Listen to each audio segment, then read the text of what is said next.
Agent news ഇപ്പോൾ വന്നെത്തിയിരിക്കുന്നത് ഇരിട്ടി പുതിയ bus സ്റ്റാൻഡിലാണ്. പ്രേക്ഷകരെയും അധികൃതരെയും ഇവിടുത്തെ ഒരു സംഭവം കാണിക്കാൻ വേണ്ടിയിട്ടാണ് ഞങ്ങൾ ഇപ്പോൾ ഇവിടെ എത്തിയിരിക്കുന്നത്. ആദ്യം നമുക്ക് ഇവിടെ നിന്ന് അങ്ങോട്ടൊന്ന് നടക്കാം.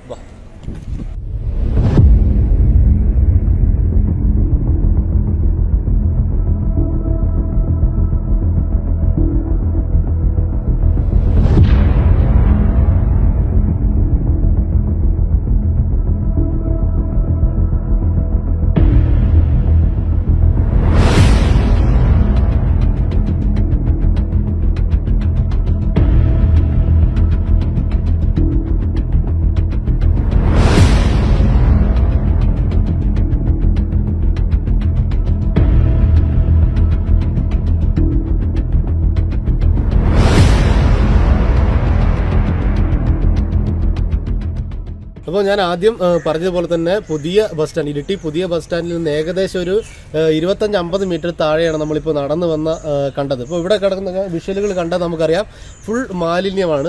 പ്ലാസ്റ്റിക് മാലിന്യമാണ് ഏറ്റവും കൂടുതലായിട്ട് ഇവിടെയുള്ളത്.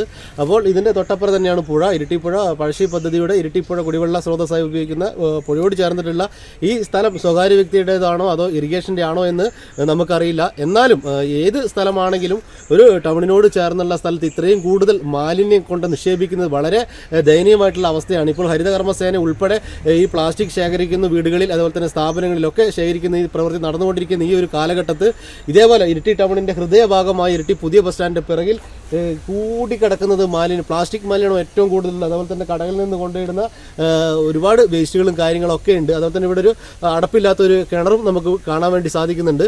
ഇത് ചൂണ്ടിക്കാണിക്കുമ്പോൾ ഏറ്റവും കൂടുതൽ പ്രധാനമായിട്ട് നമുക്ക് പറയാനുള്ള കാര്യം എന്ത് വെച്ച് കഴിഞ്ഞാൽ ഈ ഇരിട്ടിയുമായി ബന്ധപ്പെട്ട് ഒരുപാട് സ്കൂളുകൾ അതുപോലെ തന്നെ കോളേജുകൾ ഒക്കെ ഉൾക്കൊള്ളുന്ന ഒരു നഗരപ്രദേശമാണ് നമ്മുടെ ഇരിട്ടി എന്ന് പറയുന്നത്. അപ്പോൾ ഇരിട്ടിയിലെ വിദ്യാർത്ഥികൾക്ക് ഇവിടെ ഒരു പുകവലി കേന്ദ്രമായി മാറിയിരിക്കുന്ന ഒരു അവസ്ഥയും ഈ ഒരു സ്ഥലത്തെ സംബന്ധിച്ചിടത്തോളം മാറിയിരിക്കുകയാണ്. ഇവിടെ ഒരുപാട് സിഗരറ്റിൻ്റെയും ബീഡിയുടെയും അതുപോലെ തന്നെ ഒരുപാട് കുറ്റികളൊക്കെ നമുക്കിവിടെ കിടക്കുന്നതായിട്ട് കാണുവാൻ വേണ്ടി സാധിക്കുന്നുണ്ട്.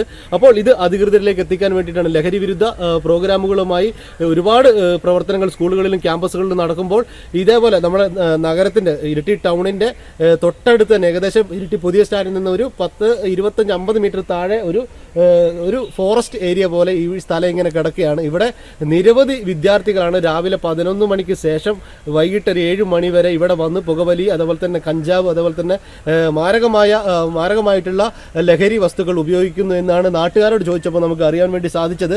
അപ്പോൾ നമുക്ക് ഇതിൻ്റെ ദൃശ്യങ്ങളൊക്കെ ഒന്ന് ആദ്യം ഒരുപാടൊന്ന് കാണാം. കാരണം ഒരുപാട് ബീഡിക്കുറ്റികൾ അതുപോലെ തന്നെ മാലിന്യങ്ങൾ.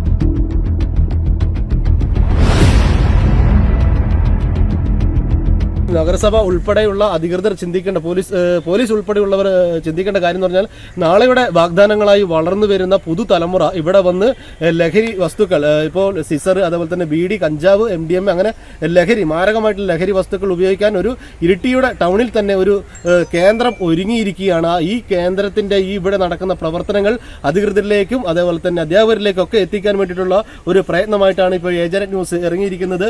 നമുക്ക് ഇവിടുന്ന് നടന്ന് നോക്കിക്കഴിഞ്ഞാൽ നമുക്ക് കാണാൻ വേണ്ടി സാധിക്കും.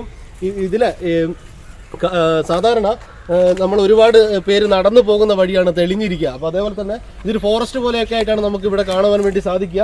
അപ്പോൾ നമ്മൾ ഈ വരുന്ന വഴിക്ക് ഇതെങ്ങനെ കണ്ടില്ലേ, എല്ലാം ചവിട്ടി നിരട്ടി നല്ലൊരു റോഡ് പോലെ നല്ലൊരു ഇടവഴി പോലെ ഇവിടെ ആയിട്ടുണ്ട്. അപ്പോൾ ഇവിടുത്തെ അടുത്തുള്ള സ്ഥാപനത്തിലെ കച്ചവടക്കാരോടും അതുപോലെ തന്നെ ഇവിടെ വരുന്ന ആളുകളോടൊക്കെ ചോദിച്ചപ്പോൾ അറിയാൻ വേണ്ടി കഴിഞ്ഞത് ഒരു 11 മണിക്ക് ശേഷം, ഞാൻ ആദ്യം പറഞ്ഞതുപോലെ തന്നെ 11 മണിക്ക് ശേഷം വിദ്യാർത്ഥികൾ കൂട്ടത്തോടെ ഇവിടെ വന്ന് പുകവലിയും അതേപോലെ തന്നെ ലഹരി വസ്തുക്കൾ ഉപയോഗിക്കുന്നുണ്ട് എന്നുള്ളതാണ് അവർ നമുക്ക് പറയാൻ വേണ്ടി സാധിച്ചിട്ടുള്ളത്. ഇതിപ്പോൾ ഇറിഗേഷൻ ഇതാ പുഴയോട് ഇപ്പം പഴശ്ശി ഡാം ഷട്ടർ അടച്ച് ഇപ്പം വെള്ളം ഉയർന്നിരിക്കുകയാണ് പുഴയിൽ. അപ്പോൾ ഈ വെള്ളം ഉയർന്നിരിക്കുന്ന ഈ ഒരു അവസ്ഥയിൽ വിദ്യാർത്ഥികൾ ഇവിടെ വന്ന് പുകവലിച്ച അതിൻ്റെ സൈഡിൽ ഇരുന്ന് പുഴയിൽ വീണ് അപകടം വരെ സംഭവിക്കാനുള്ള ഒരു അവസ്ഥയും കൂടി നമ്മൾ ഈ ഏജന്റ് ഇപ്പോൾ അധികൃതരിലേക്ക് ചൂണ്ടിക്കാണിക്കുകയാണ്. അപ്പോൾ ഇത് കാണുന്ന അധികൃതർ എത്രയും പെട്ടെന്ന് ഈ പുതിയ സ്റ്റാൻഡിൻ്റെ പുറകുവശത്തുള്ള ഈ ഒരു ഇത് ശരിക്കും പറഞ്ഞാൽ ഒരു എക്കോ പാർക്ക് ആക്കി ജനങ്ങൾക്ക് വിശ്രമ കേന്ദ്രമാക്കി മാറ്റാൻ പറ്റിയ ഒരു സ്ഥലം കൂടിയാണ് ഇത്. അപ്പോൾ ഇത് സ്വകാര്യ വ്യക്തിയുടേതാണോ ഇറിഗേഷൻ്റെ ആണോ എന്നറിയില്ല. പക്ഷേ എന്നാലും ഏജന്റ് ന്യൂസ് ഇപ്പോൾ മുന്നോട്ട് വയ്ക്കുന്നത് ഭാവിയുടെ വാഗ്ദാനങ്ങളായി വളർന്നു വരുന്ന പുതുതലമുറ ഇവിടെ വന്ന് പുകയില ഉൽപ്പന്നങ്ങൾ ഉൾപ്പെടെ ദിനം പ്രതി 100 കണക്കിന് വിദ്യാർത്ഥികളാണ് ഇതിവിടെ വന്ന് പോകുന്നതെന്നാണ് അധികൃതർ ഇപ്പോൾ ഇവിടെയുള്ള സ്ഥാപനങ്ങളിലെ ആളുകൾ ഇപ്പോൾ നമ്മളോട് പറഞ്ഞിരിക്കുന്നത്. അപ്പോൾ ഇത് അധികൃതരിലേക്ക് എത്തിക്കുക, ഇതിന് കർശനമായിട്ടുള്ളൊരു നടപടി സ്വീകരിക്കും എന്നുള്ളൊരു പ്രതീക്ഷയിലാണ് ഇപ്പോൾ ഞങ്ങൾ ഈ വാർത്ത മുന്നോട്ട് വെക്കുന്നത്. ഇരിട്ടിയിൽ നിന്നും ഇരിട്ടി പുതിയ ബസ് സ്റ്റാൻഡിന് സമീപത്തു നിന്നും ക്യാമറമാൻ ഷിജോ അബ്രഹാമിനൊപ്പം ശ്രീവേഷ്കർ, ഏജന്റ് ന്യൂസ്.